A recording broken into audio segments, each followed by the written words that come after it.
Hi dude, NEET 2024 re-exam or re-result. அதாவது ரீ-எக்ஸாம் நடத்துகிறாங்களா இல்லை ரீ-ரிசல்ட்னா வேறு ஒன்றும் இல்லைங்க. இப்போ ஓஎம்ஆர் ஷீட்டில் சில பேருக்கு மார்க் கம்மியாக இருக்கும், பட் இந்த ஓஎம்ஆர் ஷீட்டில் மார்க் அதிகமாக இருக்கும். ஸோ இந்த மாதிரி இருக்கவங்களுக்கு திரும்ப ஆல் ஓவர் த வேர்ல்டில் நீட்டை திரும்ப ஒரு எக்ஸாம் நடத்தி அதில் நம்ம முடிவெடுக்கலாமா, இல்லை இந்த ஓஎம்ஆர் ஷீட்டை திரும்ப நம்ம செக் பண்ணி தகுந்த மாதிரி ஆன்சர் கொடுக்கலாமான்னு சொல்லிட்டு என்டிஏ, அதாவது நேஷ்னல் டெஸ்டிங் ஏஜென்சி, ஸோ இவங்க தான் இந்த நீட்டை கண்டக்ட் பண்ணுறது. ஆக்சுவலாக இந்த ஏஜென்சி கீழே நடத்துகிற எல்லா எக்ஸாமே ஒரு டஃப்பான எக்ஸாமுங்க, சரிங்களா?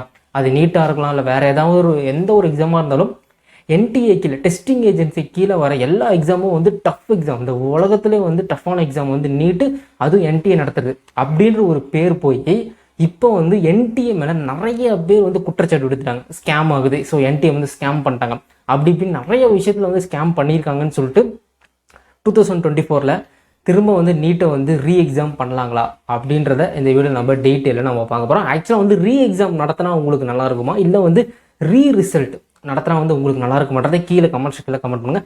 நிறைய மாணவர்கள் என்ன திரும்ப சொல்லுவாங்க, ரீ-எக்ஸாம் தான் நடத்தணும், ரீ-ரிசல்ட், அதாவது திரும்ப அந்த ரிசல்ட்டை திரும்ப பார்த்து ஒழுங்காக நம்ம இது பண்ணுறதுக்கு ரீ-எக்ஸாம் நடத்திட்டு போயிட்டே இருக்கலாமே அப்படின்னு சொல்லிட்டு உங்களோட எண்ணம் இருக்குது. பட் இது எவ்வளோ பெரிய ஸ்கேம், சரிங்களா? இந்த ஸ்கேம் பற்றி உங்களுக்கு தெரியும்னா சின்னதாக நான் பேசிக்காக உங்களுக்கு நான் சொல்லிடுறேன். இல்லை நான் ஆல்ரெடி என் சேனலில் ஒரு வீடியோ போட்டிருக்கேன், இந்த வீடியோ பார்த்துட்டு அந்த வீடியோ கூட நீங்கள் பார்க்கலாம். பேசிக்காக என்னன்னு கேட்டிங்கன்னா, நீட் எக்ஸாம் ஜூன் 5 எழுதுனாங்க, சரிங்களா? ஆல் ஓவர் த வேர்ல்டில் கிட்டத்தட்ட 24 லட்சத்துக்கும் மேற்பட்டோர் நீட் எக்ஸாம் எழுதுனாங்க. இப்போ அதோட ரிசல்ட் எப்போ தெரியுமா அறிவிச்சிருந்தாங்க? ஜூன் 15 அன்னைக்கு நீட் ரிசல்ட் கண்டிப்பாக ஆல் ஓவர் த வேர்ல்டில் அறிவிப்பாங்கன்னு சொல்லிட்டு என்டிஏ எப்பயும் சொல்லியிருந்தாங்க. பட் அன்ஃபார்ச்சுனேட்லி என்ன ஆயிடுச்சுன்னா, இப்போ ஒரு எக்ஸாம் ரிசல்ட்னு வச்சுக்கோங்க, இப்போ நீங்கள் குரூப் எக்ஸாம் எழுத போகிறீங்க, ஹால் டிக்கெட் வந்துருச்சு சொல்லிட்டு ஒரு நியூஸ் வரும், குரூப் எக்ஸாம் அறிவிச்சிட்டாங்கன்னு சொல்லிட்டு ஒரு நியூஸ் வரும், குரூப் எக்ஸாம் ரிசல்ட் இந்த தேதி இந்த மந்தில் ஒரு நியூஸ் வரும். இப்போ ரிசல்ட் வருது, இப்போ நாளைக்கு ரிசல்ட்னா கண்டிப்பாக இன்னைக்கு எல்லாருமே எல்லா சோசியல் மீடியாவில் எல்லா நியூஸ் சேனல்லையும் நீட் எக்ஸாம் ரிசல்ட் வரப்போகுது, குரூப் எக்ஸாம் ரிசல்ட் வரப்போகுதுன்னு சொல்லிட்டு எல்லா இடத்துலையும் அறிவிச்சிருப்பாங்க. பட் எந்த ஒரு அறிவிப்புமே இல்லை, மக்களே சடனாக தான் பார்க்குறாங்க. அதாவது ஏதோ ஒரு இடத்துல நியூ வந்திருக்கு, சரிங்களா? நீட் எக்ஸாம் ரிசல்ட் வந்துருச்சு, அதுக்கப்புறம் படிப்படியாக நம்ம தமிழ்நாட்டுக்கு எல்லாத்துக்கும் தெரிஞ்சு எல்லாரும் போய் மார்க்கை செக் பண்ணக்குள்ள அங்கே ஒரு அதிர்ச்சி. என்ன அதிர்ச்சின்னு கேட்டிங்கன்னா, 67 பேர் 720க்கு 720 மார்க் எடுத்திருக்காங்க. இதில் என்னப்பா அதிர்ச்சி, நிறைய பேர் படிச்சிருப்பாங்க அப்படின்னு நீங்கள் சொல்லுவீங்க. பட் இந்த என்டிஏ கண்டக்ட் பண்ணுற எல்லா எக்ஸாமே டஃப்பான எக்ஸாம், டஃபஸ்ட் எக்ஸாம். கடந்த நீங்கள் 3 நீட்டை எடுத்துக்கோங்களேன், 3 நீட் 4 நீட் எடுத்துக்கோங்களேன், எந்த ஒரு மாணவர்களுமே 720க்கு 720 ஒரு 5 பேர் எடுத்திருப்பாங்க, மினிமம் 5 பேர் தான் எடுக்க முடியும். பட் இந்த தடவை 67 பேர் எடுத்திருக்காங்க. இது ஃபஸ்ட்டு நம்ம எல்லாத்துக்கும் கேள்விக்குறியாக இருந்தது, இது ஸ்கேமாக இருக்கலான்றது. இன்னொரு லெவலில் என்ன ஸ்கேம் இருக்குன்னு கேட்டிங்கன்னா, மாணவர்கள் கோரிக்கை விடுத்தது என்னன்னா, நீட் எக்ஸாமில் ஒரு மாணவன் 720 மார்க் எடுக்கலாம், அல்லது 715 இல்லைன்னா 16 எடுக்கலாம். அது எப்படி 715 16ன்னு கேட்டிங்கன்னா, மைனஸ் மார்க்னு ஒன்று இருக்குது, நீட் எக்ஸாமில் மைனஸ் மார்க்னு இருக்குது. நீங்கள் ஒரு கொஷினுக்கு ஆன்சர் பண்ணலாம், வெறும் 4 மார்க் தான் போகும், 716 எடுக்கலாம். மற்ற எல்லா கொஷினும் நீங்கள் அட்டன் பண்ணி நீங்கள் எடுத்துட்டீங்கன்னா, அதுவே ஒரு கொஷின் அட்டன் பண்ணி அது ஃபெயிலியர் ஆச்சு, அது ராங் ஆகிடுச்சுன்னா உங்களுக்கு 715 மார்க் தான் வரும். இது எப்படி நடைமுறைப்படுத்துதுன்னா, ஒரு கொஷினுக்கு ஆன்சர் பண்ணிங்கன்னா 4 மார்க் கணக்கு தான், சரிங்களா? மொத்தம் 180 கொஷின், 180 × 4 720, இந்த கான்செப்டில் தான் வருது. ஆனால் இங்கே என்ன நடந்திருக்குன்னா, 718 717 இந்த மாதிரி மார்க் எடுக்கும் நிறையா மக்கள் என்டிஏ மேலே புகார் கொடுத்துருக்காங்க. அந்த புகாருக்கு என்டிஏ தரப்பில் அவங்க தரப்பில் என்ன சொல்லியிருக்காங்கன்னு கேட்டிங்கன்னா, கிரேஸ் மார்க் கொடுத்துருக்கோம். அதாவது கிரேஸ் மார்க் பொதுவாக எல்லாத்துக்கும் தானே கொடுக்கணும், 12th 10th நீங்கள் குரூப் எக்ஸாமே எடுத்துக்கோங்க, கிரேஸ் மார்க்குன்றது எல்லாத்துக்குமே பொதுவாக கொடுக்குற ஒரு மார்க் தான். பட் இங்கே என்ன பண்ணிட்டாங்கன்னா, ஒரு 1500 பேருக்கு மட்டும்தான் கிரேஸ் மார்க் கொடுத்துருக்காங்க. அதுவும் நம்ம தமிழ்நாட்டில் கொடுத்துருக்காங்கன்னு கேட்டிங்கன்னா, தமிழ்நாட்டில் கிடையவே கிடையாது, நார்த் இந்தியாவில் மட்டும்தான் அந்த கிரேஸ் மார்க் கொடுத்துருக்காங்க. சவுத் இந்தியாவிலே கொடுக்கவே இல்லைங்க. ஸோ நீட்டுக்கு சவுத் இந்தியாவுக்கும் எந்த ஒரு காம்பினேஷனுமே இல்லை. அவங்க என்ன ஒரு கொள்கைனா, நம்ம நார்த் இந்தியாவில் தான் நிறைய பேர் போகணும், சவுத் இந்தியாவில் வரக்கூடாதுன்னு சொல்லிட்டு தான் அவங்க இது பண்ணுறாங்களோ அப்படின்னு சொல்லிட்டு ஒரு ஸ்கேம் போயிட்டுருக்கு. அதாவது என்டிஏ ஸ்கேம் பண்ணிட்டாங்க அப்படின்னு சொல்லிட்டு ஒரு பேச்சு விவாதம் போயிட்டு இருந்தது. இன்னொரு இது தரப்பில் என்ன சொல்கிறாங்கன்னா, என்டிஏ அங்கே, அதாவது நார்த் இந்தியன் சைடில் லேட்டாக வந்தாங்க, மாணவர்கள் லேட்டாக வந்தாங்க, நாங்கள் இது கொடுக்க, அதாவது புக்லெட் கொடுக்க லேட் ஆகிடுச்சு.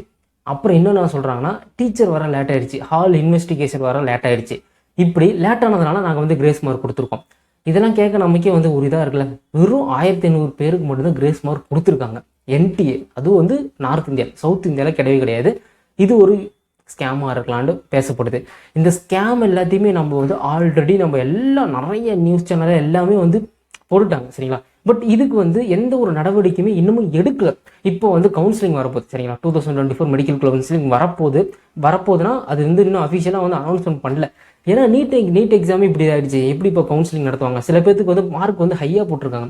ஓஎம்ஆர் ஷீட்டில் 635 மார்க் வருதுன்னு வச்சுக்கோங்களேன். ஆனால் ஓஎம்ஆர் ஷீட்டோட ஆன்சரை பார்த்தீங்கன்னா 700 மார்க் போட்டிருக்காங்க. சில பேருக்கு வந்து 653 மார்க் எடுத்தவங்களுக்கு 655 இந்த மாதிரி எடுத்தவங்களுக்கு 600 மார்க் போட்டிருக்காங்களாம். இது எந்த கணக்குனே தெரில. என்டிஏ வந்து இதை வந்து ரொம்ப வந்து டீப்பாக எடுக்கணும். ரீ எக்ஸாம் ஆர் ரீ ரிசல்ட், இது ரெண்டுத்தில் மாணவர்கள் வந்து உறுதியாக இருக்காங்க. உங்களோட ஒப்பீனியன்றதை கீழே கமெண்ட் செக்ஷனில் கமெண்ட் பண்ணுங்கள்.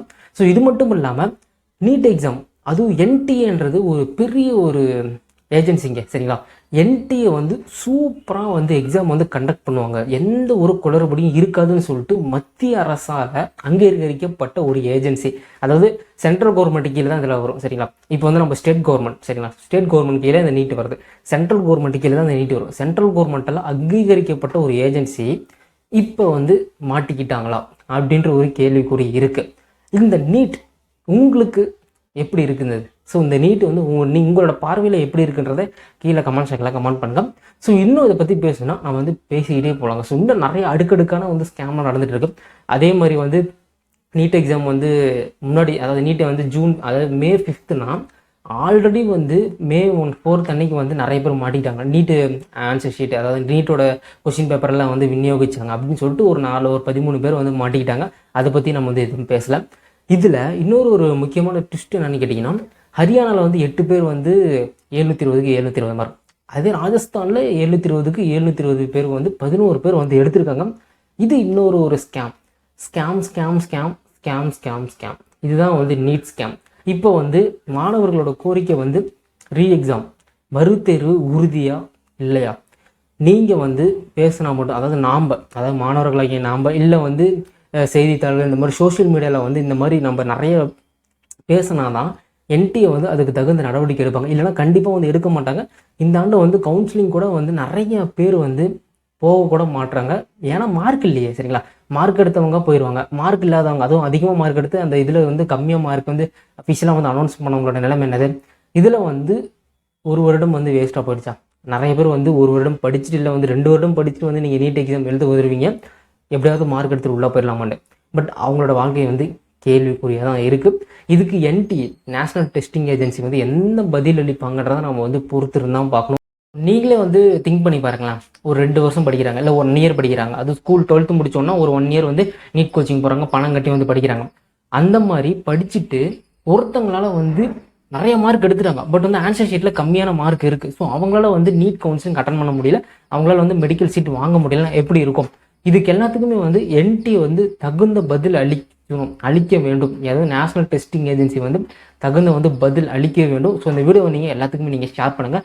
ஷேர் பண்ணால் தான் வந்து இதுக்கான தீர்வு வரும். நீட் தேர்வு வந்து ரீ எக்ஸாம் வந்து உறுதி செய்யப்படுமா, இல்லை வந்து ரிசல்ட்டை வந்து திரும்ப வந்து அவங்க வந்து பரிசீலித்து திரும்ப வந்து ஒழுங்கான வந்து ஆன்சரை வந்து பார்த்துட்டு 720 பேர் 67 பேர் மார்க் எடுத்தாங்களா, ஸோ அவங்க எல்லா மார்க்கும் வந்து குறைக்கப்படுமான்றதையும் கீழே கமெண்ட் செக்ஷனில் கமெண்ட் பண்ணுங்கள். ப்ளஸ் வந்து எல்லாத்துக்கும் இந்த வீடியோவை நீங்கள் ஷேர் பண்ணுங்கள். ஷேர் பண்ணால் தான் வந்து அவங்களுக்கு தெரியும் சரிங்களா. ஸோ நமக்கு வந்து ஏதாவது ஒரு நல்ல விஷயம் நடக்கும். சரி, stay safe and stay happy. Tata.